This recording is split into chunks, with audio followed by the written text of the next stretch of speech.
ठेवते, खात नाही ती पोरग. ती कसं खाते तसं ती नाही खात. याला लय आवडतंय.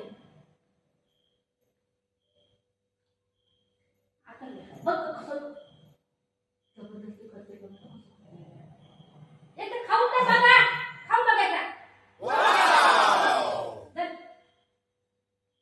दे जाऊ मच्छी चिकन कुठून आणायचं रोज रोज. हे कसं खाते ही पिल्लू, कसं खाते पिल्लू. कसं कसं खातंय, किती आवडतंय त्याला. आणि याला काय झालंय काय माहिती खायला. खाऊ टेस्ट कर बघ, टेस्ट कर, टेस्ट कर.